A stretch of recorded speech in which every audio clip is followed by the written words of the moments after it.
Hey guys, tonight we slip quietly into a cobbled street long before the world stirs. The sky is still a deep navy, the kind of color that makes you wonder if the sun has overslept, and the air carries a damp chill that seeps into your sleeves.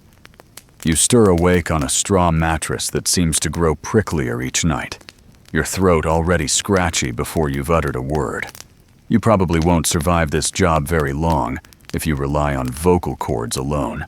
But here you are, a pointed town crier, voice cracking like a poorly tuned lute.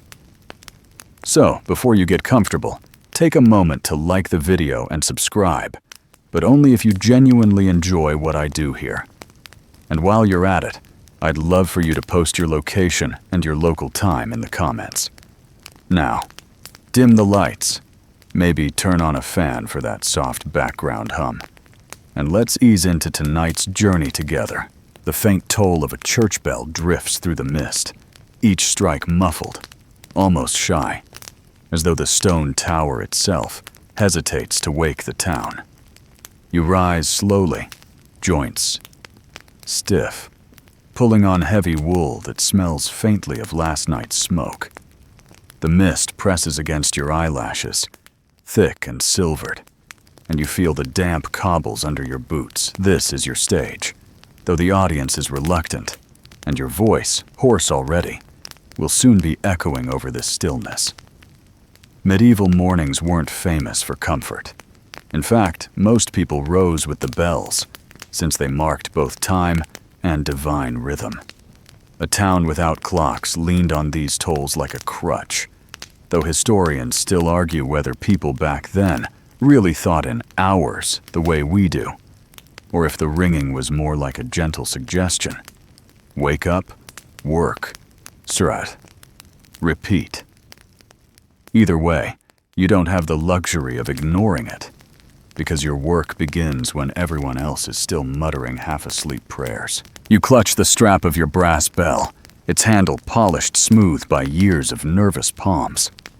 This isn't just a noisemaker. It's a badge of office, a tool of authority, though it's also the reason every dog in town despises you. One fact you might not know.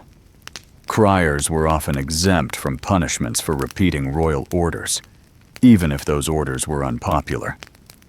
The blame belonged to the king, not to the croaking voice that carried it. Comforting thought, until you realize it also means nobody bothers to thank you either. Your throat rasps as you hum a note to test the day's endurance. Honey might soothe it, but honey is scarce and mostly saved for remedies or mead.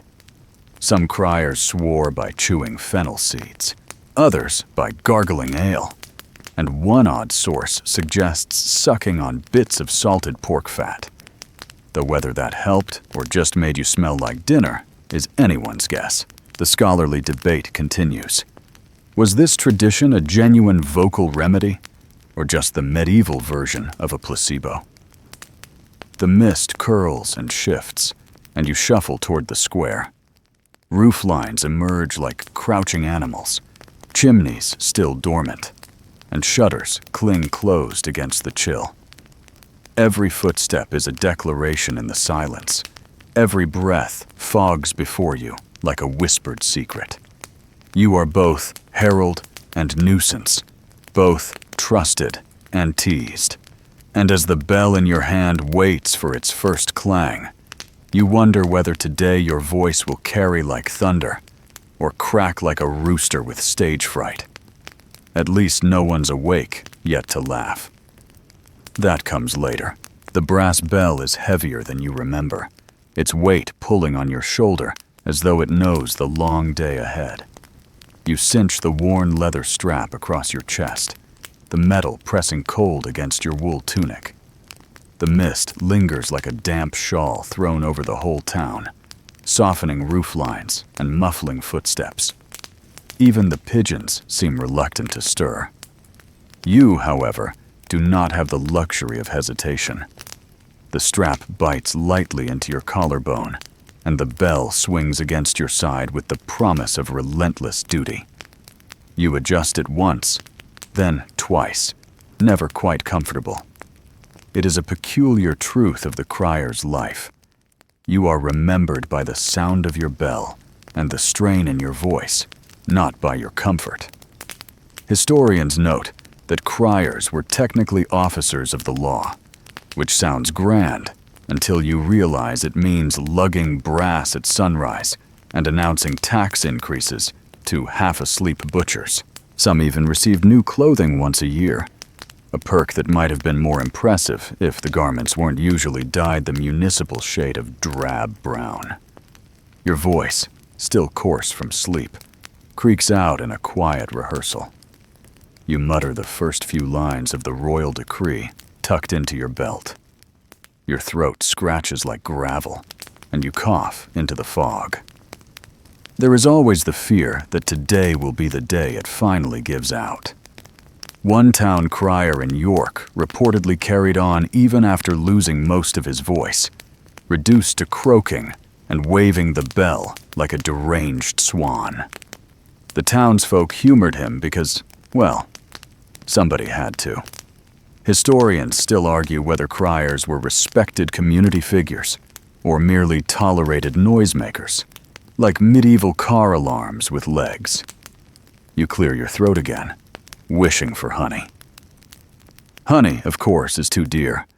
Most households hoard it for festive meat or medicine, and you are left with vinegar water, which burns more than it soothes. A fringe remedy from an apothecary down the lane suggests chewing raw onions for vocal clarity, though it is difficult to say whether this improves the voice or merely ensures no one lingers close enough to notice its decline.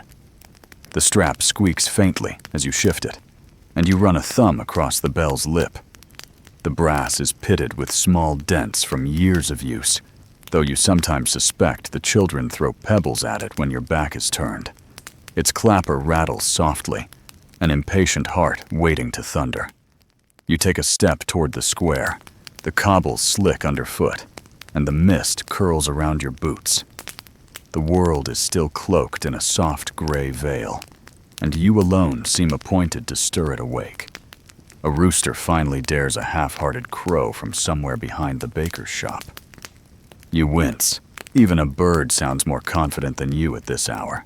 But you remind yourself that criers were essential, because not everyone could read, and parchment notices nailed to doors reached far fewer ears than your stubborn rasp. One mainstream fact stands firm. Literacy in medieval towns was sparse, and information traveled faster when shouted. Whether anyone wanted to hear it, that was another matter. You roll your shoulders, pulling the strap tighter. The bell digs in again, but there is no remedy for that, besides endurance. The sky brightens a fraction, enough to reveal the uneven line of timbered houses leaning over the street. You catch the faint smell of yeast from the baker, who is already kneading his dough. The thought of warm bread almost distracts you from your throat's protests. Almost. A memory surfaces, uninvited. Last week, when you announced an edict about pig pens being kept outside the walls, a woman threw you a cabbage stalk as if you were some traveling jester. You kept ringing, because to pause would be to admit defeat. Later, one of the watchmen laughed and said you had cabbage in your hair the rest of the morning. You suspect he was exaggerating, but not by much. The leather strap creaks again as you straighten. You imagine the day unfolding, markets bustling, taxes demanded, rumors repeated, and already you feel the edges of fatigue. Still, there is a rhythm to it, like the tide. The strap, the bell, the rasp of your voice. You are a fixture, a sound that threads through the daily lives of strangers. And though the mist still cloaks the town, soon enough your bell will scatter it. Note by brassy note. Before you step fully into the square, you pause. A soft drip echoes from the eaves, water falling from last night's drizzle. The air smells of wet stone. wood smoke still dormant in chimneys. The world holds its breath, and you are the one appointed to break it. You tighten your grip on the bell, ready to swing. The strap digs once more, familiar and stubborn. You take a slow, steadying breath. Somewhere deep inside, beneath the rasp and scratch, your voice prepares to rise.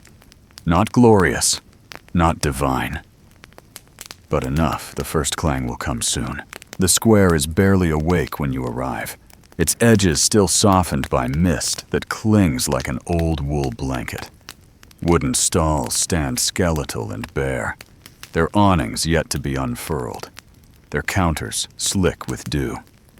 You stand at the heart of it all, a figure with a bell, a scrap of parchment, and a voice that croaks like a toad in need of tea.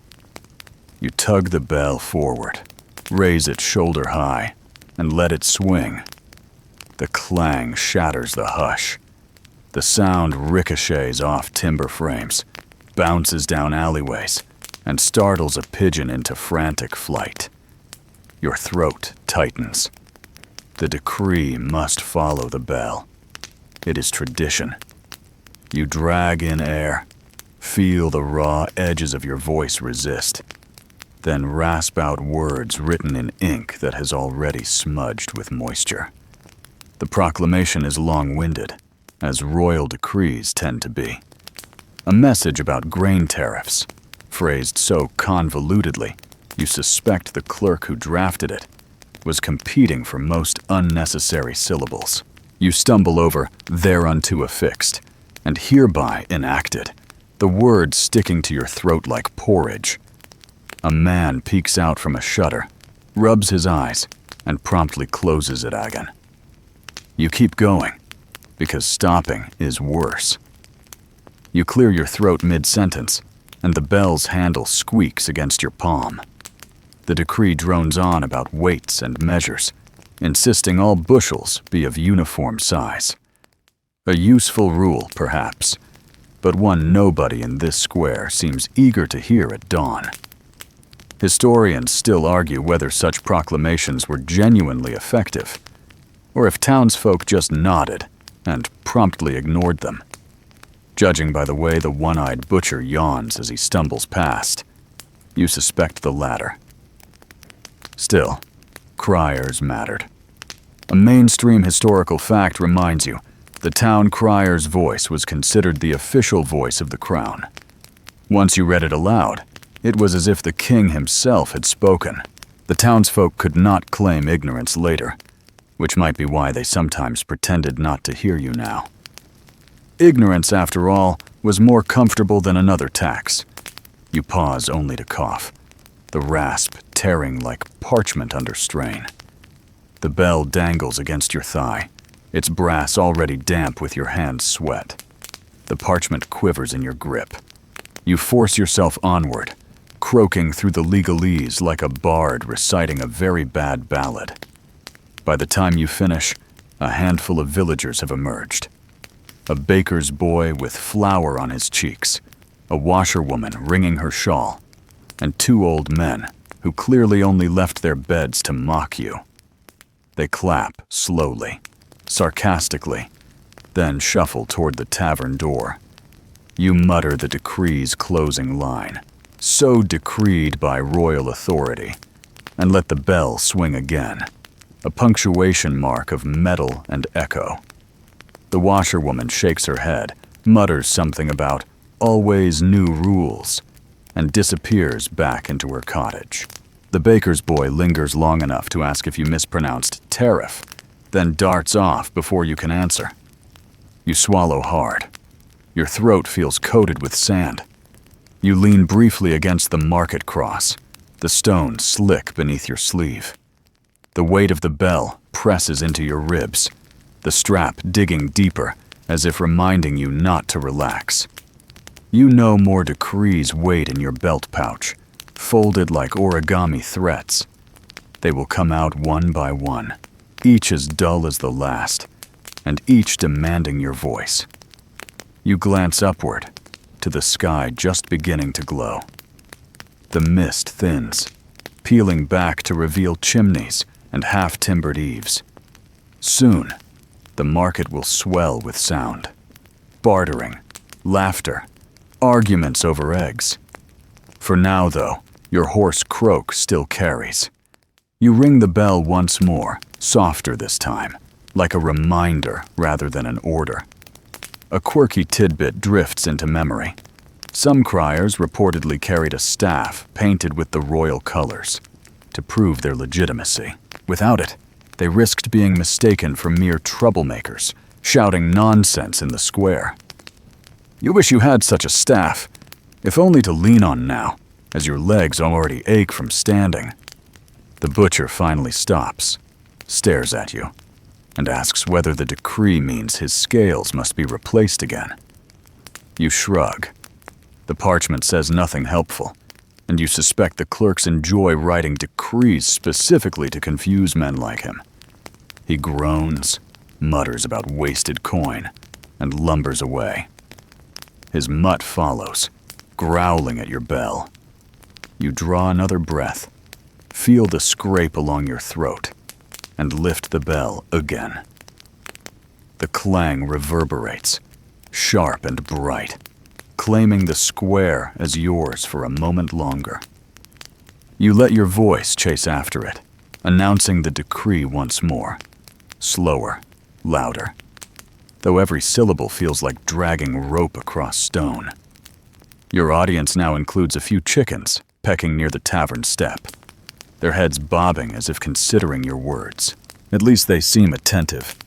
You nearly laugh, though it comes out as another cough. 3 jokes in, and you've only survived dawn. You think at least chickens don't argue about tariffs. Your throat burns, the strap rubs raw, and the mist finally loosens its hold on the square. The town begins to stir, doors opening, shutters creaking, footsteps echoing on the cobbles. You are no longer the lone sound, but the first among many. And though your voice already threatens rebellion, you know the bell will demand another proclamation soon.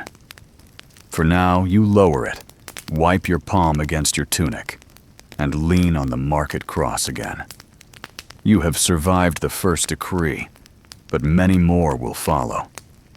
The day stretches long ahead, filled with parchment, complaints, and the endless rasp of your own weary chords.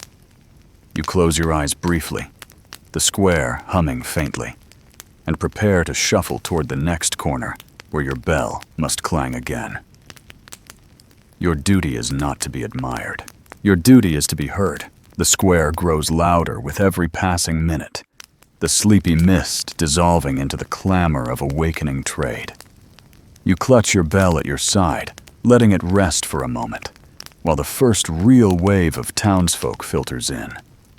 Their chatter rises like a tide, one voice overlapping another, a murmur of half-sung bargains and impatient footsteps. Bakers arrive with baskets of bread that steam faintly in the cool air, their crusts cracked golden and fragrant enough to make your stomach growl.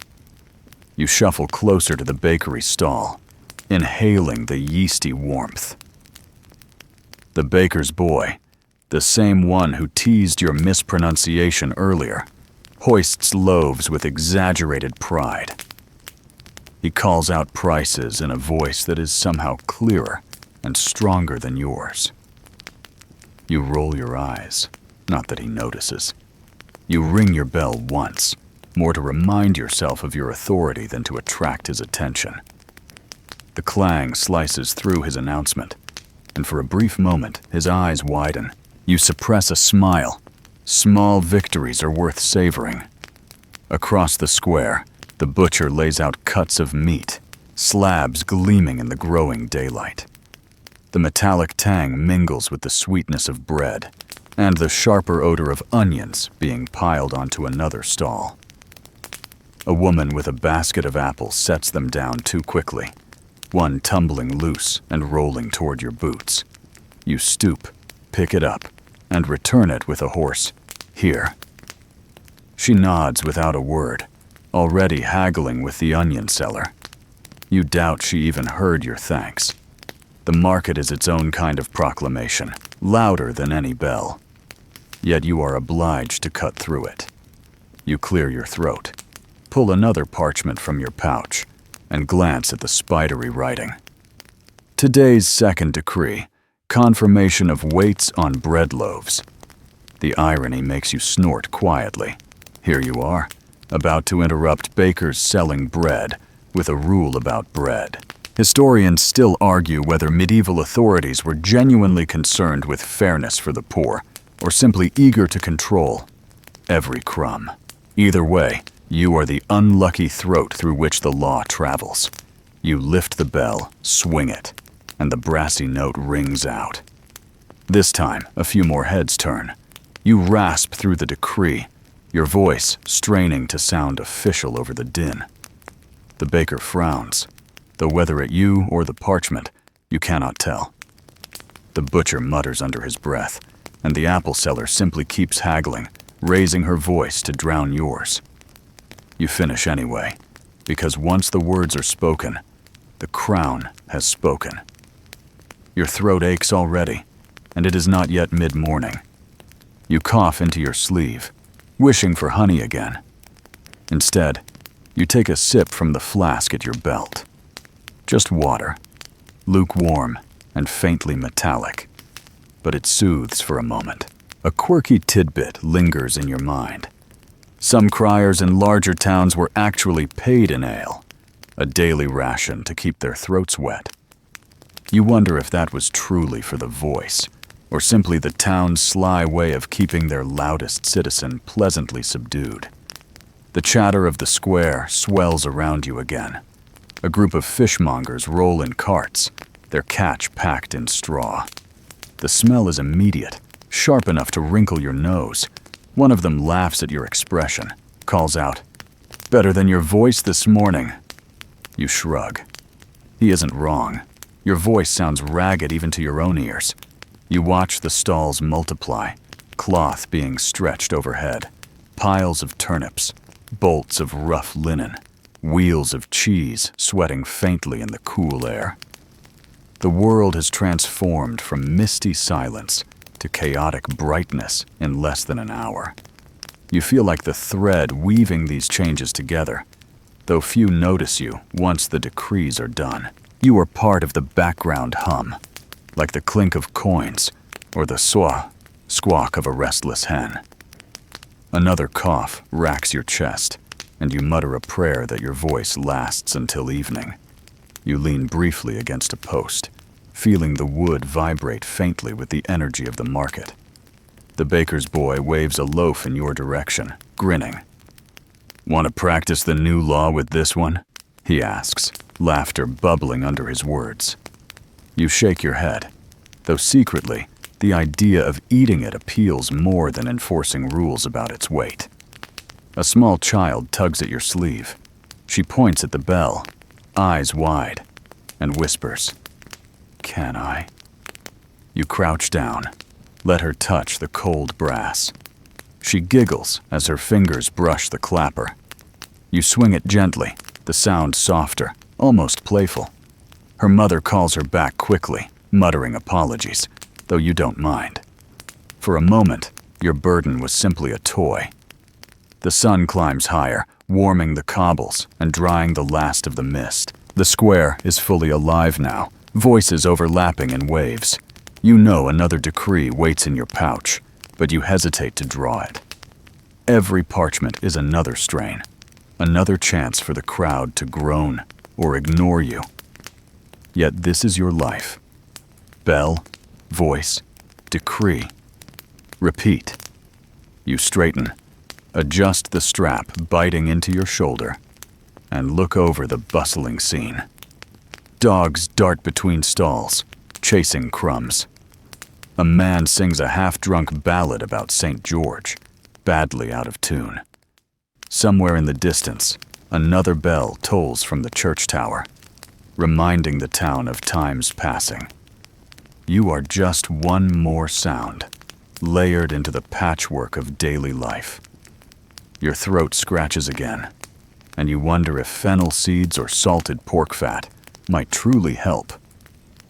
Probably not, but perhaps the belief itself would carry you. Historians still argue whether the remedies passed down by criers were practical cures or just traditions clung to out of desperation. You lean toward desperation. The parchment crackles faintly in your hand as you draw it out again. The ink glistens dark, the words curling in loops meant more for ceremony than clarity. You sigh. Clear your throat once more and prepare to proclaim again. Because the bread is being sold, the meat weighed, the apples haggled over, and whether or not they listen, your bell will sound, your voice will croak, and the decrees will scatter into the market like stray pigeons. The drizzle begins as a fine mist, barely visible, until it dampens your sleeves and slicks the cobblestones into a mirror of gray. You squint upward, muttering at the sky, as though the clouds themselves have chosen this precise moment to mock your efforts. The bell clinks faintly when you shift it, and a droplet slides from the handle to your palm. Rain is both your rival and companion. It muffles your proclamations, but grants you the excuse of hoarseness when your voice falters. The townsfolk, however, act as though your weather reports are personally responsible. You drag in a breath, lungs chilled, and swing the bell. Its clang cuts briefly through the patter. Your throat protests, but you rasp out the words scrawled across today's parchment. The weather outlook, officially endorsed by whoever thought the town needed a reminder that dampness exists. Medieval people relied on practical signs. Red sky at morning, swallows flying low, aching quinines were dictating storms. Historians still argue whether official criers were genuinely tasked with weather notices, or if those announcements were folded into broader decrees. Either way, you stand in the drizzle, declaring the obvious, while half the market glares as though you conjured the clouds yourself. The butcher, wiping his knife on a rag, calls out, "What's next, crier? Telling us water is wet." Laughter ripples, though good-natured enough. You cough into your sleeve, then answer with a cracked joke of your own. "I'll announce sunshine once the king decrees it." The crowd chuckles, though your throat burns at the effort. At least humor buys you a few nods instead of more groans. A fringe tidbit floats to mind. Some medieval towns believed ringing bells could drive away storms, the sound scattering thunder like frightened spirits. You picture yourself swinging this brass bell at the sky, commanding the drizzle to retreat.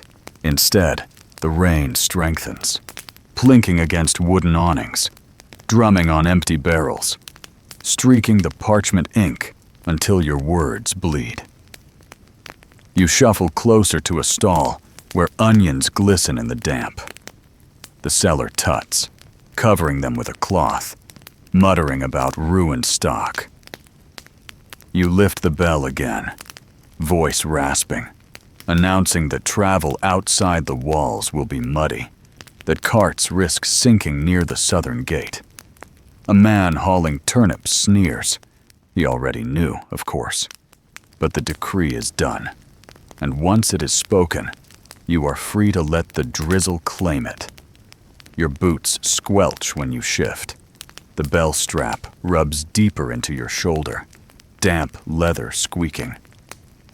You wonder briefly if the drizzle is a mercy. It may thin the crowd, send them scurrying indoors, and spare your throat a few proclamations.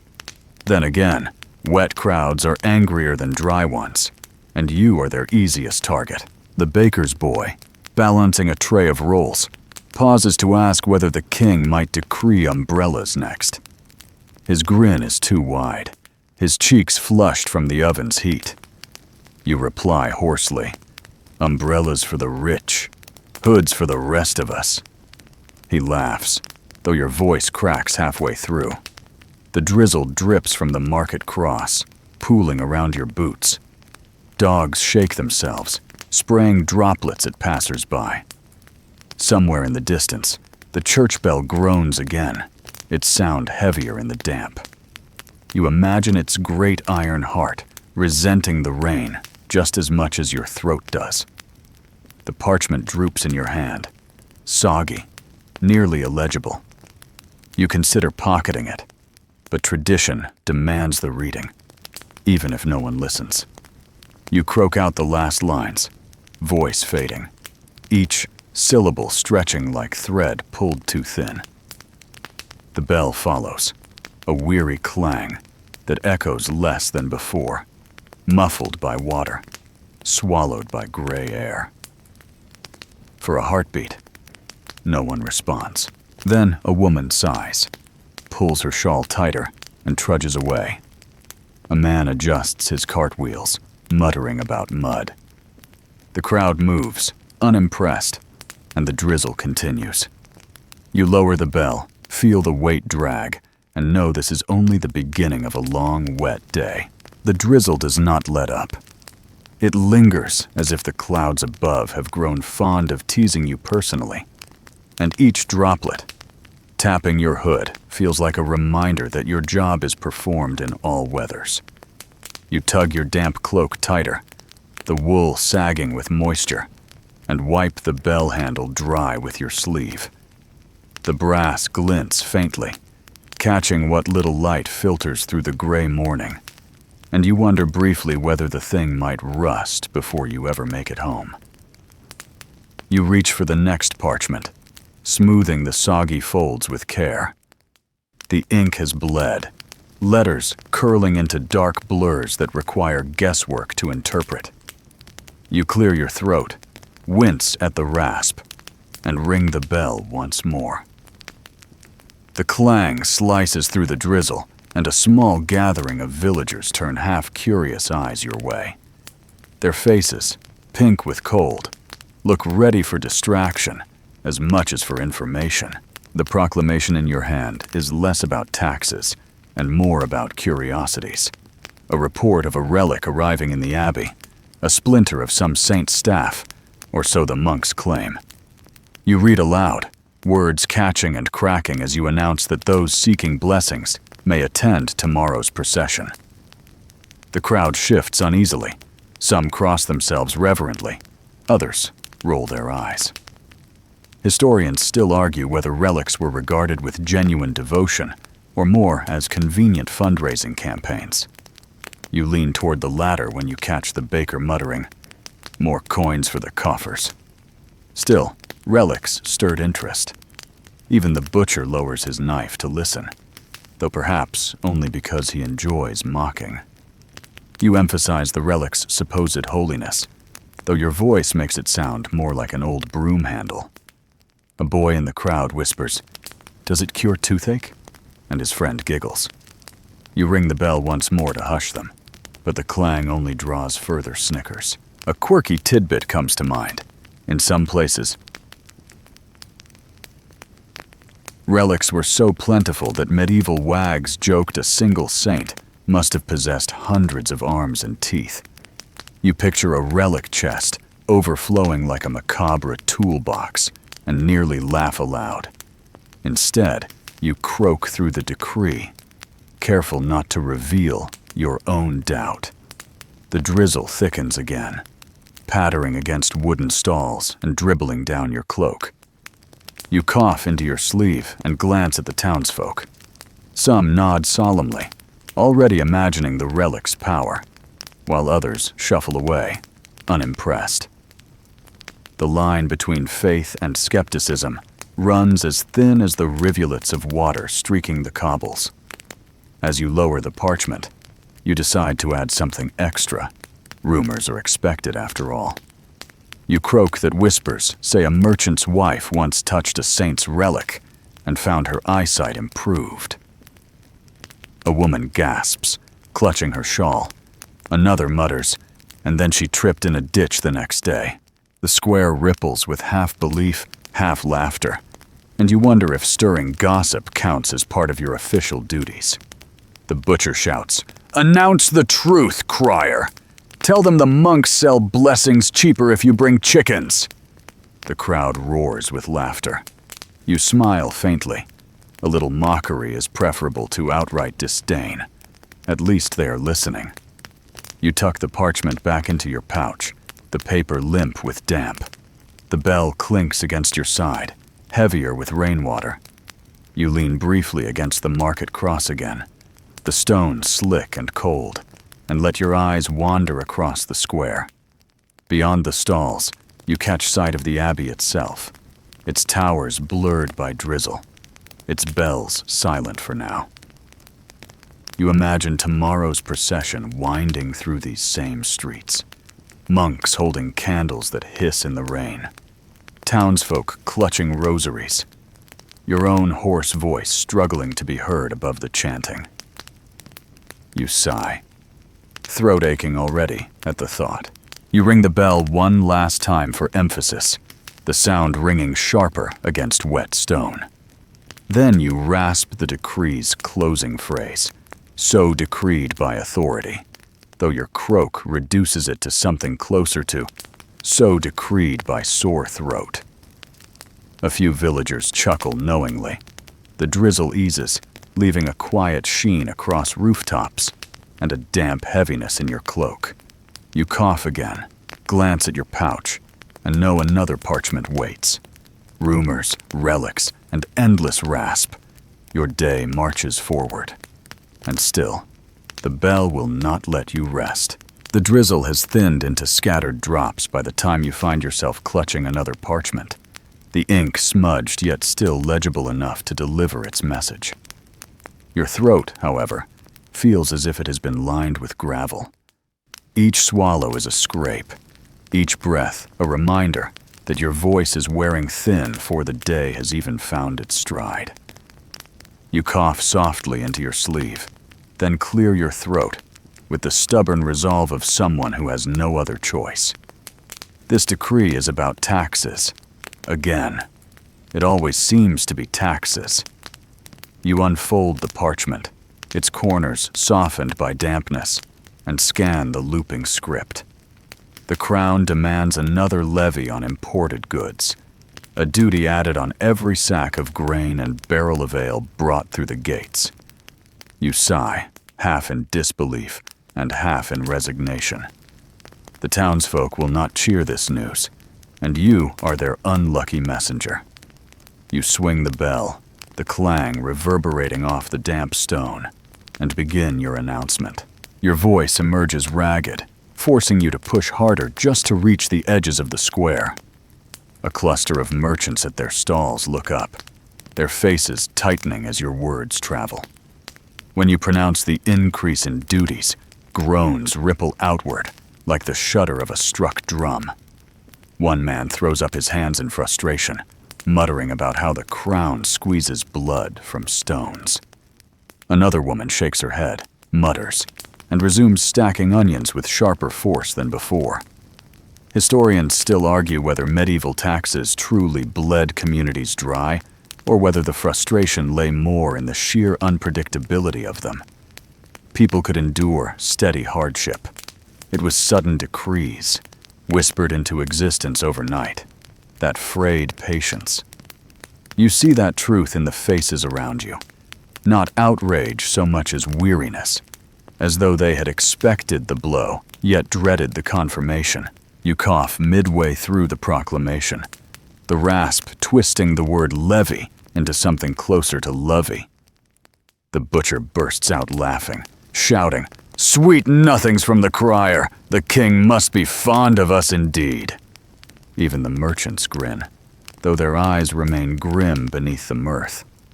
Humor cushions the sting for a heartbeat, then fades back into unease.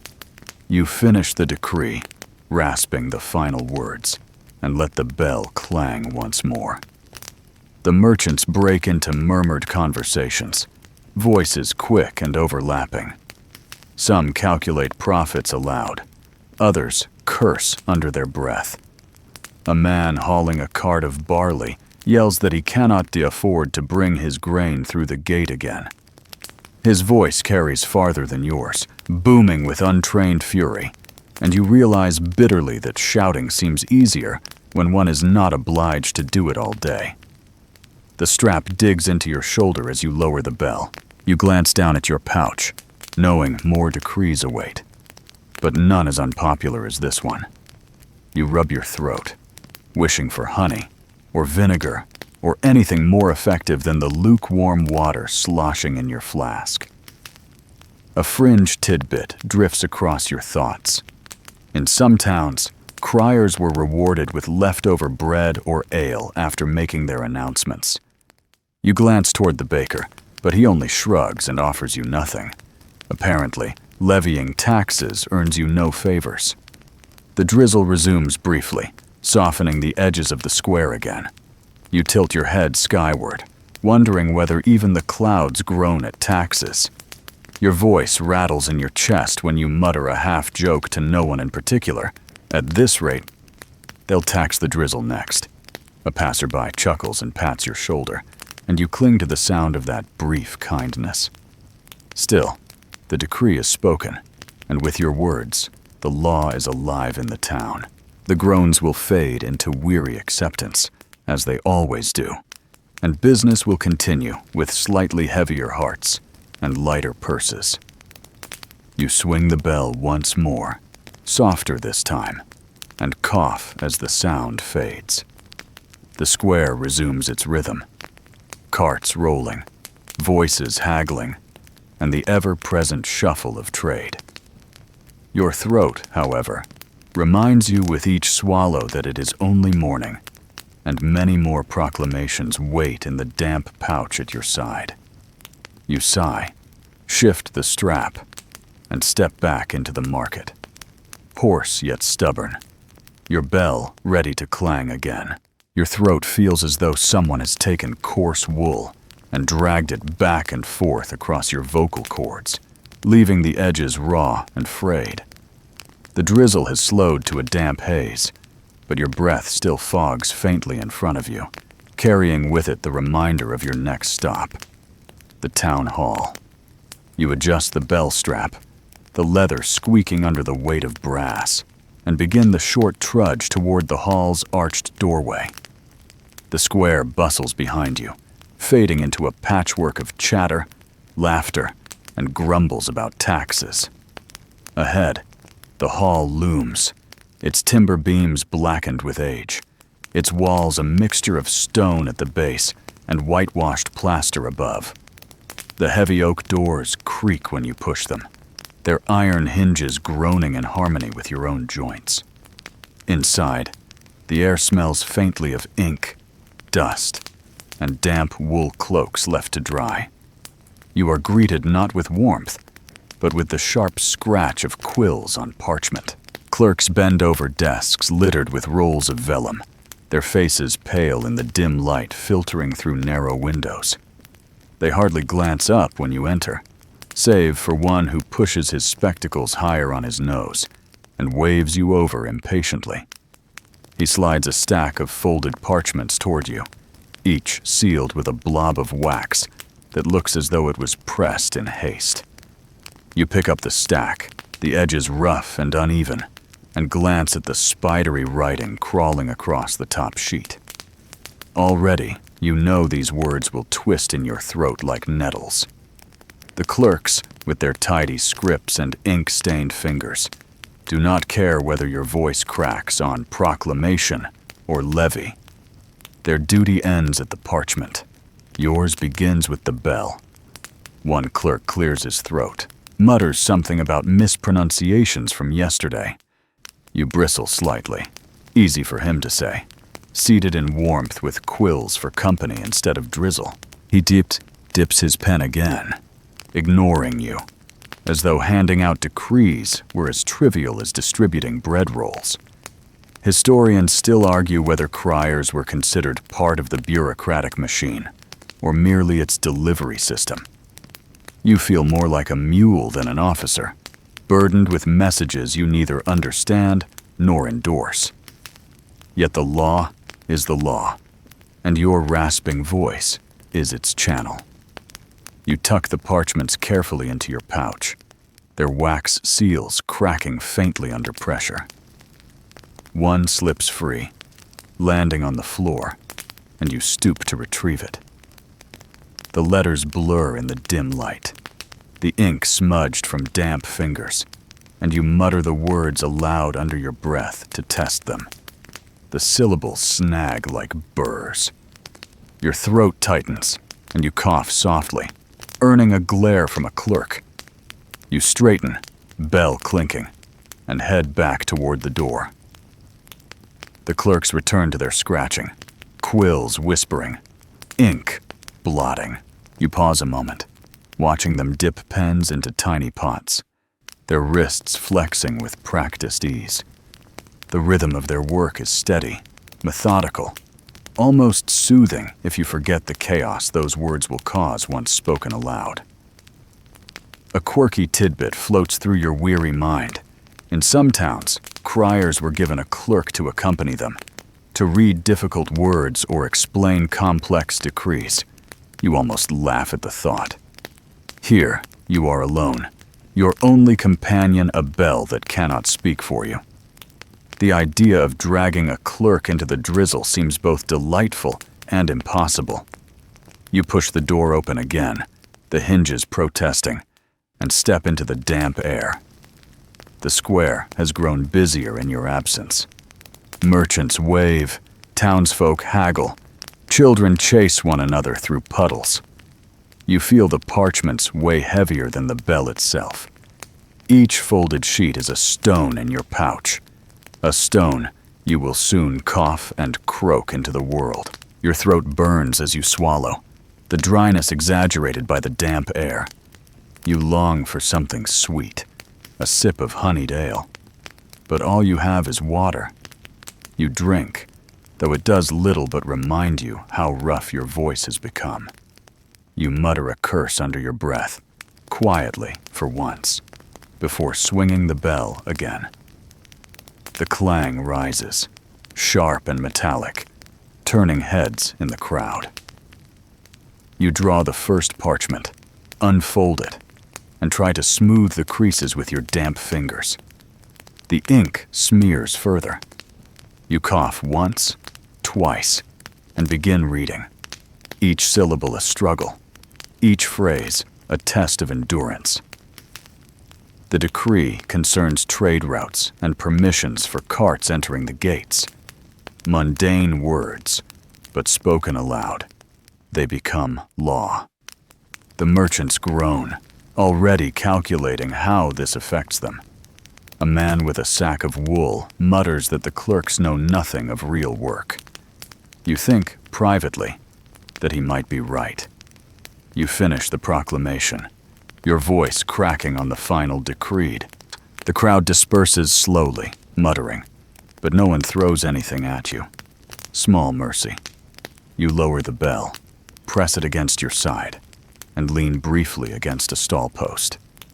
The parchments remain heavy in your pouch, whispering of the next decree, the next rasp, the next clang. You sigh, adjust the strap, and trudge forward. The drizzle returns with faint persistence, as though the sky itself has joined the clerks in testing your patience. Your throat scratches like a quill, dragged too hard across parchment, but you press on, bell in hand, because your duty does not wait for comfort. The market has reached its noisy crescendo. Voices overlap, goats bleat from a pen, merchants shout prices, as if louder words could tip the scales in their favor. You barely manage to cut through the din when a different sound rises from one corner of the square. High-pitched giggles, not of merriment at bargains, but of children who have spotted their favorite target. They gather near a half-collapsed cart, 5 or 6 of them, huddled like conspirators. The tallest cups his hands around his mouth, puffs out his chest, and bellows, "Here, yeah!" in a voice cracked deliberately to mimic your own hoarseness. The pitch wobbles so badly it sounds more like a goat announcing taxes than a royal messenger. His friends collapse into laughter, rolling on the damp cobbles. You groan under your breath. You swing the bell, its clang slicing across the square, but the children only cheer louder, clapping their muddy hands in delight. Your proclamation about grain storage goes unheard, every syllable drowned beneath the shrill chorus of your small tormentors. A girl in braids adds her own imitation, pulling a face so exaggerated that her tongue lolls out with every syllable. She croaks, "By order of the crone," and then pretends to choke. Her audience of children shrieks with joy. Historians still argue whether criers were respected community figures or tolerated as necessary nuisances. Judging by these children, the answer leans heavily toward nuisance. Adults may groan and mutter, but eventually shuffle back to their errands. Children, though, have boundless energy for mockery, and they wield it like a weapon sharper than any sword. You continue reading, though your words tumble out like stones down a hill. One boy bends low, sticking his tongue out with every word, shadowing your rasp with uncanny accuracy. A cabbage stalk arcs through the air and thuds harmlessly against the bell. You raise an eyebrow, pretending the clang was intentional punctuation. The children howl. Another pebble bounces near your boot, though softer than the one last week that chipped the brass lip. You remind yourself of a mainstream historical fact. Criers were technically officers of the law. In some places, anyone interfering with them could be fined, or even punished. The irony, of course, is that no guard in his right mind would drag a pack of giggling children to the pillory for mimicking your cracked voice. You are left to endure, a living punchline with a badge no one respects. Your throat cracks mid-word, producing a squeak so absurd even you laugh at yourself. The children seize it instantly, mimicking the squeak in a call-and-response chant. "Squeak! Squeak! Hear ye! Squeak!" Merchants chuckle behind their stalls, some shaking their heads, others grateful for the free entertainment. You cough, raise your hand for quiet, and wheeze out, "At least someone's listening." The crowd chuckles again, though your dignity suffers further erosion. A quirky tidbit surfaces from memory. Some medieval criers were rumored to train apprentices, usually their own children, by having them follow and repeat decrees in shriller voices until the lungs matured. You glance at the giggling mob and think perhaps your replacement is already here, unpaid and uninvited. Of course, if they were apprentices, you would at least get credit for their noise. Instead, they steal your lines and garnish them with laughter. You try a new tactic. Instead of ignoring them, you mimic their mimicry. You swing the bell grandly, stretch your throat into a ridiculous falsetto, and declare, "Hear ye, hear ye! Free onions for anyone who mocks me louder." The children freeze, startled, then burst into squeals of glee. The onion seller, less amused, scowls from her stall, but even she cannot hide a twitch of laughter. The crowd roars, and for a moment, you regain control by surrendering it. Yet the cost is steep. Your throat burns like fire, your voice reduced to gravel, and you know there are still parchments left in your pouch. The children, having had their fill of triumph, scatter toward the alleys, their laughter trailing behind like a flock of geese. You exhale slowly, wiping the bell handle with your sleeve, the brass now slick with both rain and cabbage juice. The square resumes its rhythm. Traders bicker, dogs bark. A lute player plucks a tune badly out of tune. Yet their laughter lingers in your ears, sharper than the drizzle, louder than the bell. You lean on the market cross, whispering hoarsely to yourself, "Tomorrow, maybe I'll teach them Latin." And the thought amuses you, Latin decrees are unreadable enough for clerks, let alone children. Still, you know if given the chance, they would butcher it gloriously. Your duty presses on. You tug another parchment from your pouch, its wax seal half melted by damp. The words blur slightly, but the crown's will waits for no sore throat. You swallow, wince, and ready the bell. Because in this town, even mockery must give way to proclamation. By midday, the market has swelled into its full chaos. The drizzle has retreated, leaving the air thick with competing smells. Warm bread still steaming, salted fish laid open to dry, the faint tang of iron from the smithy down the lane. You, however, stand with your bell, slumped near the tavern doorway, clutching yet another parchment that insists on being read. The strap digs into your shoulder like an impatient creditor, reminding you that your work does not pause simply because your throat has grown ragged. You glance at the doorway behind you. From inside drifts the scent of ale and roasted meat, though it is too early in the day for you to indulge. A pair of men laugh uproariously within, their voices already slurred. You almost envy them. You clear your throat, which feels like dragging gravel over wood, and prepare for another proclamation.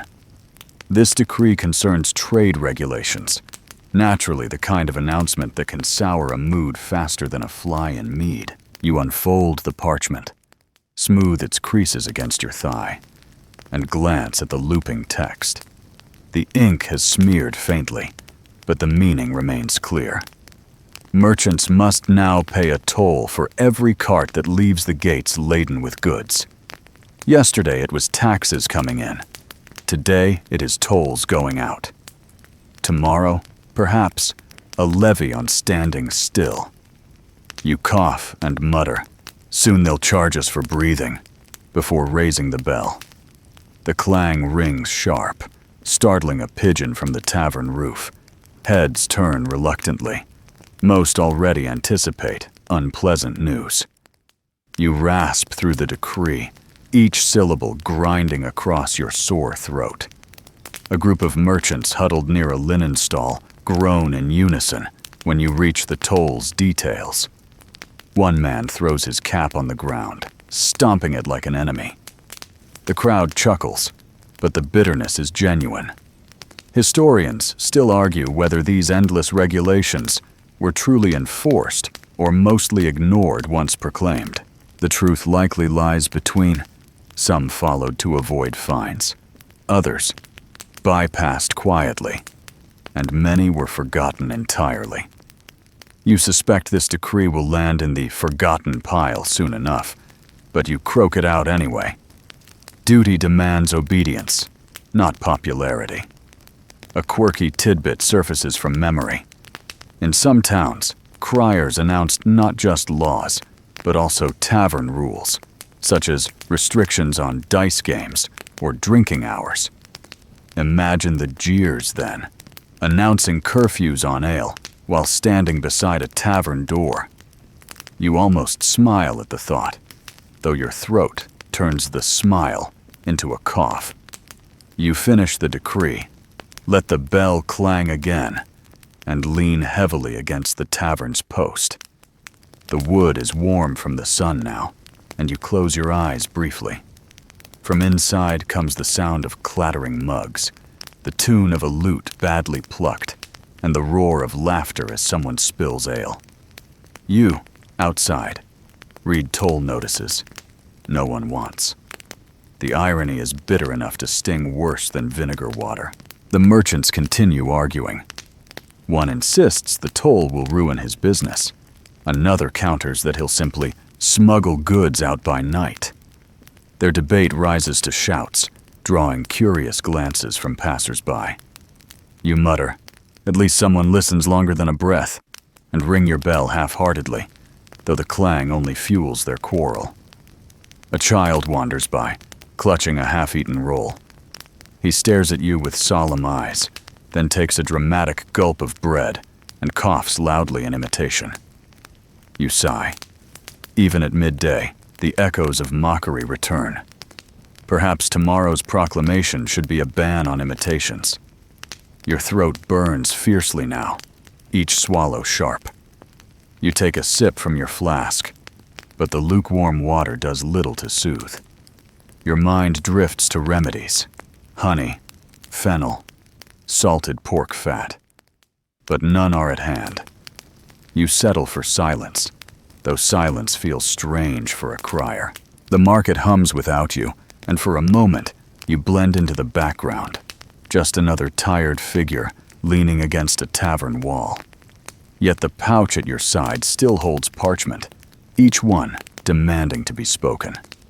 You sigh, straighten, and lift the bell once more. The clang rings out, and the day drags forward. Because in this town, no matter how tired you grow, the bell must speak. The tavern door bangs shut behind a pair of men, their laughter still echoing as they stagger into the square. You clutch the bell at your side, throat raw from the morning's endless decrees, but duty tugs again at your sleeve. Another parchment waits in your pouch, edges curled from damp, and you know that once the bell clangs, your weary voice must follow. You sigh, fingers stiff as you unfold the sheet, smoothing it with the heel of your hand. This proclamation is about the harvest, specifically about barley. The decree insists that grain must be stored in official granaries before it is sold, a measure meant to ensure fair weighing and prevent tampering. Your lips form the words, though your throat scratches like straw. The bell swings, clang reverberating, and you begin to croak the message into the bustling square. At first, no one listens. Then, slowly, heads turn. Farmers leaning against their carts shift uneasily. Traders pause mid-bargain. By the time you finish the first lines, a small knot of listeners has formed. They mutter, frown, and finally speak up, voices loud enough to interrupt your rasp. "That's nonsense," growls one man, arms folded across his chest. "Our barley is fine where it is." Another counters, "Aye, but if grain is weighed in the granary, at least we know the measures are honest." The group erupts into overlapping voices, their debate rolling across the square like a tide. You ring the bell again, hoping to command order, but instead it fuels the quarrel. Historians still argue whether decrees like these genuinely improved fairness, or simply gave officials another excuse to collect fees. You suspect the latter, judging by the sharpness of the farmers' tongues. One woman jabs her finger toward you, accusing you of mispronouncing barley as barely. Laughter ripples through the crowd. You rasp back, "My voice is barely barley, thank you," which earns a few chuckles and a reprieve from outright hostility. The debate grows heated. A man insists saints favor stored grain, citing last year's mildew as punishment for neglect. Another scoffs, claiming mildew comes from damp weather, not divine retribution. The butcher, never one to miss a chance, shouts that the real punishment is listening to your voice longer than necessary. The crowd roars with laughter again, though you raise an eyebrow and croak, "Better barley than butchery." That earns you a few nods of reluctant respect. A quirky tidbit surfaces. In some towns, disputes about grain storage were settled not by officials, but by tossing handfuls into water to see how much floated. You nearly share this aloud, but decide against it. The crowd is argumentative enough without new ideas to fuel them. The voices clash around you, filling the square with energy you cannot control. One man waves his arms, declaring that the decree is a plot by the clerks to line their pockets. Another swears his ancestors always stored grain at home, and no parchment will change that. You cough, raise your hand for silence, and rasp through the remainder of the decree, though your words are almost swallowed by the din. Your throat burns, each syllable torn like cloth, but you persist until the last word is spoken. The bell clangs, heavy and final, though it does little to settle the crowd. Their debate continues, splintering into smaller arguments, some muttering near the barley carts, others near the tavern door. You lean against the market cross, exhausted, letting their words wash over you like a storm. Still, you know this is part of the duty. Your task is not to convince, but to proclaim. The bell delivers the decree. Your voice makes it real, and the townsfolk wrestle with its meaning as they will. You swallow hard, wishing for honey, and glance down at the pouch. More parchment waits, and the day stretches long ahead. For now, though, you let the debates carry on, your bell silent, your throat aflame, your thoughts drifting like smoke into the damp afternoon. The square is restless after the argument over barley. Voices spill into the streets, merchants still muttering about unfair measures, farmers shaking their heads at the thought of clerks meddling with their crops. You try to step aside, to lean quietly against the post of a stall, but another parchment already burns in your pouch. You know what is written there without unfolding it. Punishments, public and humiliating, waiting to be spoken in your rasping voice. You tug the sheet free, the wax seal broken earlier by damp. The letters curl faintly on the page, ink blotted in places, but the meaning is clear enough. You sigh, knowing this decree will stir not just mutters, but shouts. The bell clinks against your side as you prepare yourself. The square's energy buzzes, alive with tension, and you raise the bell. The clang rings sharp, and the sound hushes the market just enough for you to croak the first lines. The decree outlines new punishments for petty crimes, the pillory for dishonest traders, the stocks for drunkards, and public shaming for those caught cheating weights. Your voice cracks on the word dishonest, earning chuckles, but the crowd listens more closely than before. Everyone knows someone who might soon be in those wooden devices, and everyone fears it could one day be themselves. You rasp on, throat scraping, describing how offenders will stand with heads and hands locked in wooden frames, open to the ridicule of the town. A child tugs at his mother's sleeve, whispering questions. The butcher calls out, "At least they'll have company while listening to you." The crowd laughs, though nervously. Punishments are funny until one imagines standing there, jeered at, helpless. Historians still argue whether such public penalties were truly about justice or more about entertainment. You suspect both. People crave fairness, but they also relish the chance to throw old cabbages at their neighbors. You clear your throat, announce the fines for disorder, then cough so hard you nearly drop the parchment. The children mimic your cough, laughing, until their mothers shush them. A quirky tidbit floats to mind. In one town, a man sentenced to the pillory wore such an enormous hat that when people tried to pelt him with eggs, most of them slid harmlessly off.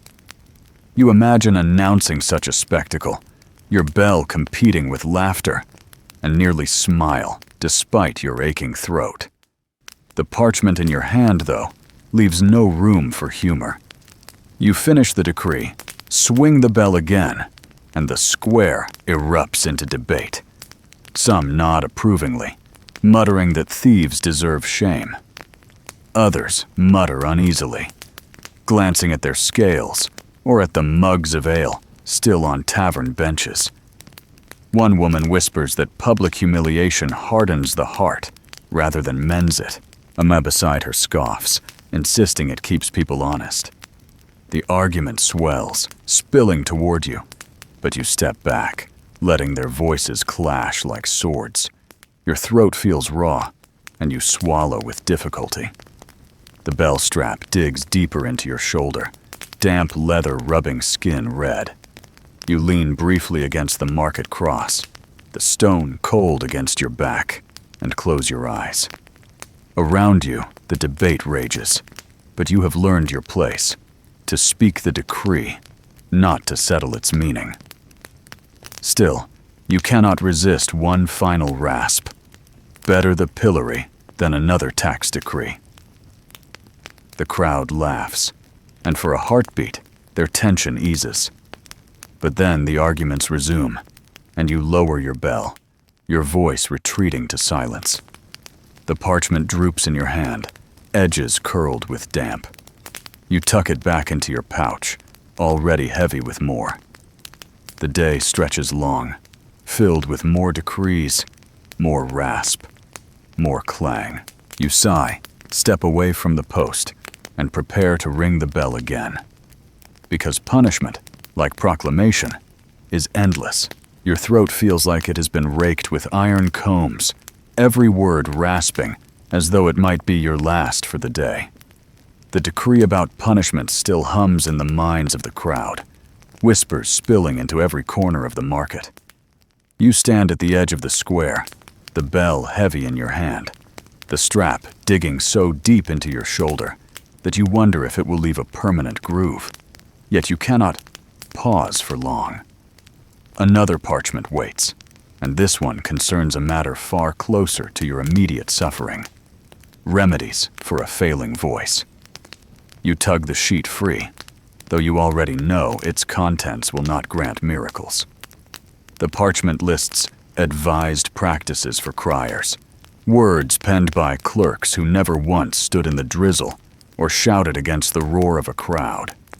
You clear your throat, which now sounds more like the creak of an old door hinge than anything human, and swing the bell. The clang resonates brightly, and the chatter subsides just enough for you to croak the decree. The official guidance is simple, almost laughably so. Gargle with warm vinegar, sip honeyed water, and avoid shouting unnecessarily. At this, the butcher bellows with laughter, pointing his knife in mock salute. Avoid shouting? What else do you do all day, Crier? The crowd joins in, their laughter filling the square more loudly than your own strained voice. You force a dry chuckle, though the truth is bitter. Shouting is the entire profession. Without it, you would be nothing more than a man with a bell and sore shoulders. Historians still argue whether such remedies were truly common practice or later inventions, written down by physicians, eager to appear knowledgeable.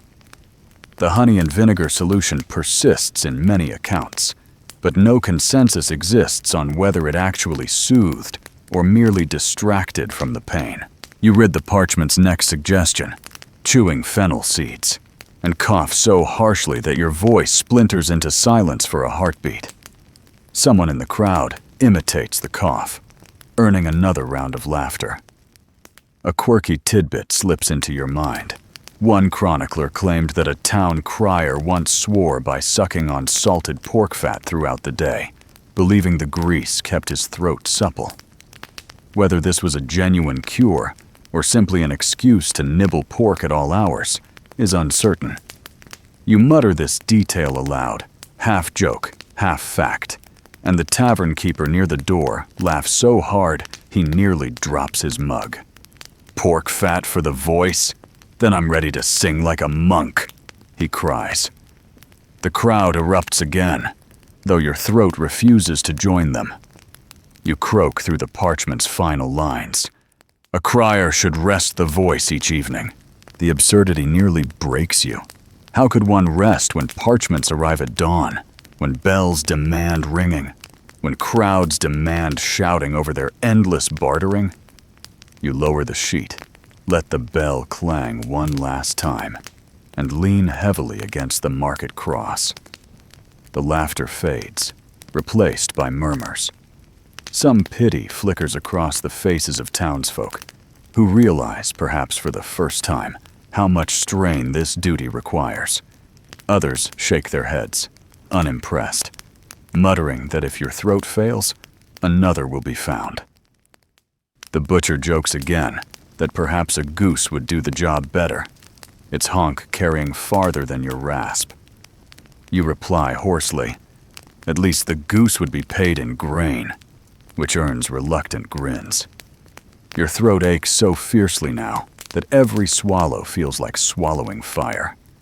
You sip from your flask, though the water does little. The drizzle has returned, faint and persistent, pattering against your hood, seeping into your cloak. You imagine vinegar and honey, but both are luxuries, far beyond your reach on an officer's pay. Ale, perhaps, will serve as tonight's remedy, though ale dries as much as it soothes. You think of all the remedies you have heard over the years.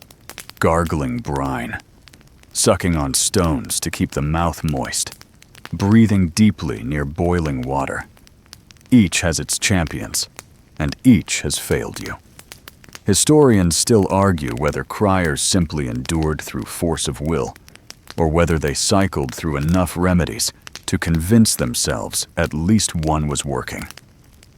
You suspect endurance won. The parchment crumples slightly in your grip as you tuck it back into the pouch. The bell swings against your side, its weight a constant reminder that the next decree waits. Yet for now, you pause, letting the drizzle soak you, throat raw, voice nearly gone, as the square buzzes on. Because remedies may be fanciful, but the bell never lies. You must speak again, no matter how broken your voice becomes. Evening approaches slowly, the sky dimming from gray to a bruised lavender, clouds dragging their long shadows across the rooftops. You feel each hour in your shoulders, in your feet, and most of all, in your throat. The rasp has grown so sharp that every word feels like splinters pressing upward. Yet the pouch at your side still carries parchment, and the bell still demands to be swung. As the daylight wanes, a new duty calls. Lanterns must be lit, curfews proclaimed, and the restless town reminded that night belongs to order. You tug the strap higher on your aching shoulder, straighten your back, and shuffle toward the row of torches lined along the square. An apprentice from the watch has already prepared them, dipping the ends in pitch. He nods at you, strikes flint, and soon the first flame flickers alive. The fire sputters in the damp evening air, but it clings stubbornly, a faint halo against the deepening gloom. You lift your bell, swing it once, and the clang vibrates through the square like a summons to attention. Your voice scrapes low as you announce the curfew. All fires must be banked, all shutters closed, all children kept indoors after sunset. The words tumble rough and uneven, yet the crowd listens more carefully now than they did to taxes or relics. Night brings dangers, thieves, drunken brawlers, the occasional blaze from a careless hearth. The curfew decree is not just ceremony, but necessity. A woman pauses mid-step, clutching her basket, and nods gravely. A group of apprentices groan, muttering about losing their evening dice games. Historians still argue whether medieval curfews were strictly enforced or more symbolic warnings. Some towns punished violators harshly, others let the rules slide unless real trouble flared. You suspect this place falls in the middle. Rules matter until they become inconvenient. Still, your voice gives the order weight, even if your throat sounds more like gravel sliding down wood. You shuffle along the street, following the watchman as he lights each torch. The flames lick upward, casting long shadows across half-timbered walls, the beams dark like skeletal ribs. Smoke mingles with the scent of damp earth, and your eyes sting faintly. You raise the bell again, clang, and rasp out another reminder of the curfew. Children shriek and scatter inside, their laughter echoing as doors slam. From a nearby kennel, dogs bark at the sound of your bell. Their sharp cries overlap your hoarse announcement, and someone calls out, "Even the hounds think you're stealing their work." The crowd laughs, though warmly this time, and you croak back, "At least the dogs don't pay taxes." That earns a chorus of chuckles, enough to soften the weight pressing on your ribs. A quirky tidbit surfaces in your tired mind. In some towns, the ringing of bells at curfew was believed to drive away not just criminals, but spirits. The sound, sharp and brassy, was thought to cut through the unseen world, chasing phantoms into the darkness beyond the walls. You mutter this detail as an aside, and a child gasps before his mother ushers him indoors. Whether they believe or not, the story lends your rasp an echo of mystery. You reach the final torch along the square, the watchman leaning on his staff as flame hisses against the damp wick. The light flickers, grows, and spreads its orange glow across the cobbles. Shadows stretch long, merging and twisting, as though the town itself exhales into night. You ring the bell one more time, the clang drawn out, deliberate, and announce that the day's business must end. The butcher shutters his stall with a grunt. The baker's boy, still grinning from earlier mischief, hauls the last of his loaves inside. A group of apprentices linger until your hoarse voice cracks mid-sentence. Then they scatter laughing, though not unkindly. The square empties gradually, its noise fading into murmurs behind wooden doors. Your throat throbs, every breath ragged. You lean against the market cross, gazing at the glow of lanterns now punctuating the twilight. The town feels smaller in the evening, as though the darkness presses inward, and your bell, for once, rings not just authority, but comfort. You think briefly of silence, of laying down the bell and letting the night pass unmarked. But the strap holds fast, the duty heavier than your aching voice. Historians still argue whether criers truly believed their work protected the town or merely performed it out of obligation. You suspect both truths can coexist. For now, you are the sound that marks the end of day, the rasping thread that ties the market to the night watch. The dogs bark once more, echoing your bell, as though mocking and joining you all at once. You smile faintly, cough into your sleeve, and raise the bell again. One final clang echoes into the dusk, sealing the town beneath its curfew. The night has only just begun. The evening crowd thins quickly once the curfew is spoken, but not everyone obeys so easily. Tradesmen linger in corners, huddled in the dim glow of torches, muttering to one another as though your rasping proclamation were nothing but smoke on the wind. You tighten your grip on the bell, shuffle closer, and hear the low tones of discontent. Their words are not about barley or bread this time. They are about guilds, about grievances, dues, and the endless grind of hierarchy. The first voice, rough and bitter, belongs to a tanner with hands stained dark from his trade. "The council takes more than they give," he mutters. "They set dues higher each season. And for what? We keep the town alive, and they take the fat off our hides." A weaver beside him nods, twisting a length of thread around his finger. "The guild promises protection, but where are they when merchants cheat us? The rules weigh heavier on us than on them." You swing the bell, its clang cutting through their whispers, though your throat aches as you attempt to speak. Your voice breaks halfway through the word "here," and the men chuckle, shaking their heads. They are not mocking you exactly, more the absurdity of being reminded of royal order when their daily concerns go unheard. You rasp through a decree about guild meetings, the parchment stiff in your hands. It announces that the guild masters will convene next week to discuss the welfare of trade. The words taste like ash on your tongue, Everyone knows such meetings are less about welfare and more about maintaining the stranglehold of those already seated at the table. Still, your duty is to read, not to debate.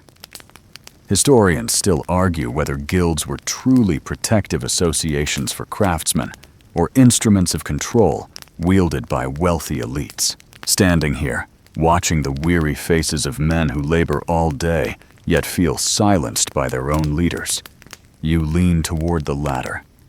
You finish the decree, your voice shredded by the effort, and lower the bell. The crowd mutters on, unimpressed. A quirky tidbit drifts into your mind. In some towns, guilds find their members not just for trade violations, but for personal missteps, swearing in public, drinking too much, or even neglecting to attend funerals of fellow craftsmen. You share this aloud with a crooked smile, and the men snort in disbelief. Fined for missing a funeral? Then they'll bury us in debt before the grave, one growls, earning laughter from the group. Your throat sears as you attempt a laugh of your own, reduced instead to a rattling cough. A woman carrying a basket of wool glances your way, mutters that perhaps the crier needs a guild of his own, a union for throats and bells. The idea sparks more chuckles, though you sigh inwardly. If such a guild existed, its dues would probably cost more than honey. The apprentices from earlier reappear, lingering near the tavern wall, tossing dice in the shadow of the lanterns. You swing the bell toward them, announcing again that curfew is in effect. They boo playfully, mimicking your rasp, and scatter into the alleys before the watch can appear. The guildmen smirk at their retreat, murmuring that at least the young defy rules openly. You lean against the market cross, parchment crumpled in your hand, and feel the ache in your throat deepen into a hollow burn.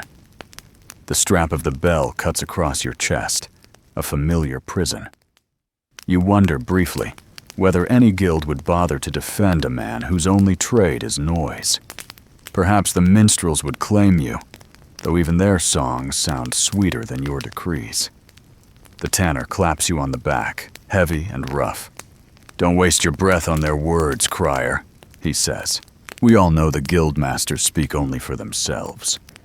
You nod faintly, though your voice is too raw to answer. Another man adds, "Still, better you than silence. At least when you rasp it out, we know what chains they plan next." It is not praise, but it is acknowledgement, and you cling to it as you swing the bell once more. The clang spreads across the square, echoing off shuttered houses. You croak the final lines of the decree, reminding all that guild dues must be paid in full. The crowd groans, dispersing slowly, their complaints muttering like bees. You tuck the parchment back into your pouch, its weight no lighter for having spoken it. The lanterns sway in the damp breeze, casting fractured light across the cobbles. The town feels restless, its people grumbling, its tradesmen bitter, its apprentices laughing in shadows. You stand in the middle of it all, voice cracked, bell heavy, parchment still waiting, because guild grumblings fade into night. But the bell never does. The lanterns burn with a wavering orange glow, their flames leaning eastward in the slight breeze. The square, now emptied of traders, feels hollow, as though the very air is thinned after a day of ceaseless noise. You stand at its center, bell still strapped to your chest, parchment pouch heavy at your side. And for the first time since dawn, you hear your own breathing louder than the crowd. Your throat rasps with every exhale, as though even silence requires effort. Yet the day is not finished. The night watch gathers near the council hall, boots scraping stone, halberds clinking softly against armor. Their cloaks sway as they move into formation, shadows stretching long in the flicker of torchlight. One of them, broad-shouldered, half hidden beneath a steel cap, catches your eye and waves you forward. Your duties now entwine with theirs, for your voice, hoarse as it is, must carry their warnings through the sleeping town. You shuffle to their side, the bell swaying against your hip. The captain, his beard streaked with gray, mutters that thieves have been bold of late, creeping through alleys, prying shutters open while families sleep. Fires, too, remain a constant threat. One overturned lantern could reduce half a street to ash. You croak in reply, your voice little more than gravel, but he nods as though reassured. The bell, after all, speaks louder than your throat. You walk with the watchmen, their boots clattering in rhythm with the bell's occasional clang. The town seems different at night. Familiar stalls now ghostly silhouettes, familiar smells now replaced by the chill damp of darkness. A shutter creaks open, then slams shut again. When your bell rings, a stray cat darts across the cobbles, tail raised like a banner.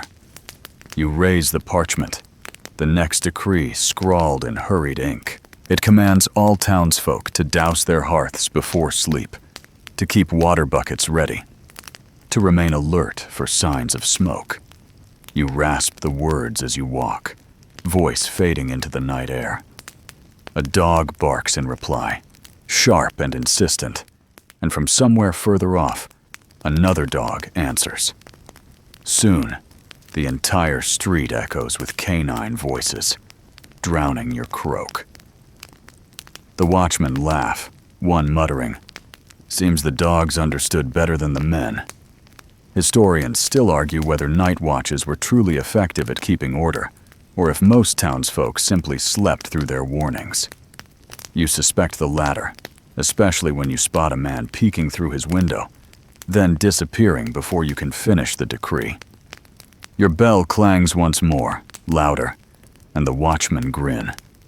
A quirky tidbit comes to mind. Some watch patrols were accompanied not by criers, but by drummers. The steady beat echoing through streets to signal the hour. Imagine the confusion if dogs barked in rhythm to drums instead of your bell.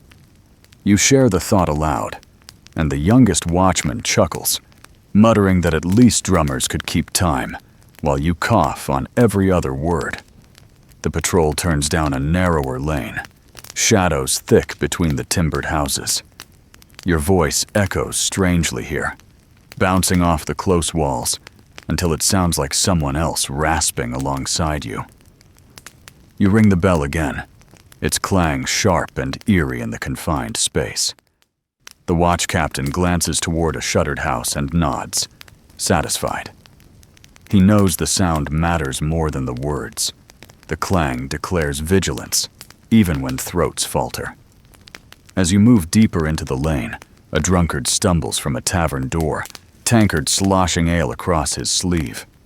He slurs loudly that he needs no curfew, no bell, no watch. The guards close in, steady hands guiding him back inside. You rasp an impromptu warning about the stocks, though your voice breaks so badly, the threat sounds more like a plea. The drunkard snickers, calling you the crow of midnight, and the watchmen roar with laughter. You take a bow, hoarse and mocking, because if dignity has fled, humor must remain. The patrol continues, torches spitting sparks against the damp air. The cobbles glisten like black glass, and your boots slip once, sending the bell swinging wildly against your ribs.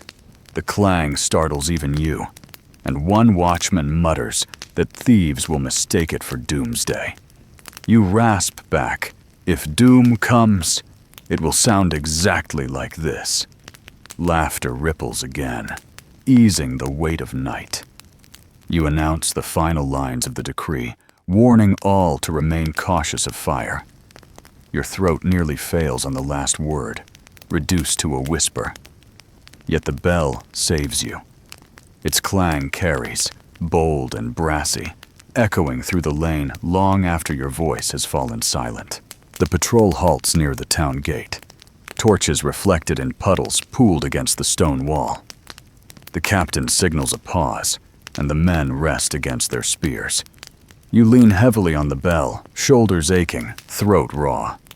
The town lies quieter now, only the occasional bark or clatter breaking the stillness. The captain claps your shoulder, heavy but kind. "Even Hoarse, you're louder than the lot of us," he says. You smile faintly, though the effort triggers another cough. He presses a flask into your hand, the liquid burning as it slides down. Not honey, not vinegar, not pork fat, just ale. Bitter and strong. But for a moment, your throat loosens, your body warms, and your voice returns enough for a cracked thank you. Historians still argue whether criers accompanied the watch out of necessity or ceremony. You feel it is both. Without your bell and rasp, the patrol is silent shadows. With them, it becomes a reminder that order never sleeps. Even if half the town ignores you, the other half sleeps easier because of you. The watch resumes, boots steady, torches glowing. You follow, bell ready, voice willing though weary. The night stretches on, hours yet to be marked, and you know tomorrow will come too soon. But for now, you are the crow of midnight, the rasp that echoes through alleys, the clang that keeps shadows at bay. The bell rings once more, the sound blooming in the dark, and the town listens, whether it admits it or not. The night deepens, its edges soft and heavy, as though the world itself wishes to fold you into silence. The lanterns sputter against the damp, flames shrinking whenever the breeze sighs down narrow alleys. You trudge beside the last of the watchmen, bell thumping gently against your hip, every step slower than the last. Your voice is nearly gone, rasp stripped to a hollow whisper. Yet one final duty remains. The last decree of the day, the final toll, the curfew bell that seals the town until dawn. The watchmen peel away one by one, returning to their posts along the wall, or curling into shadows where mischief might stir. You alone continue to the market cross, that weary stone pillar where every announcement began. The square lies almost empty now, shutters closed tight, doors barred, dogs curled against thresholds. A thin mist coils again along the cobbles, silvered by moonlight. You pause, breath ragged, throat raw, and reach into your pouch. The parchment inside is damp and soft, almost dissolving under your fingers. You do not need to read it. You know the words already, for you have spoken them countless times before. You lift the bell strap higher on your shoulder, feel the leather cut against your collarbone, and swing. The clang bursts into the night, a final declaration, ringing off timber beams and slate roofs, scattering into alleys where only cats stir. Your voice follows, hoarse and threadbare, announcing that all citizens must remain indoors, that the curfew stands, that the crown's peace holds sway even in the hush of darkness. The words scrape from your throat like stones dragged across wood, yet they carry. A shutter creaks open briefly, a pale face peeking through before vanishing. Somewhere, a child whispers and is hushed quickly. The dogs bark once more, then subside, curling back into their nests. The town breathes out, settling into quiet. You lower the bell, letting it rest against your thigh, the metal still humming faintly with the echo of that last strike. Historians still argue whether criers believed in their own authority, or whether they knew they were little more than instruments of louder power. You wonder yourself, did your cracked syllables truly keep thieves at bay? Or did they only remind the weary that they lived under laws beyond their choosing? Perhaps both. Perhaps neither. Still, the clang has rung, and with it, the day is sealed. You cough once, twice, then lean against the cross. The stone is cold, but it steadies you. The square is empty, the night still, the duty done.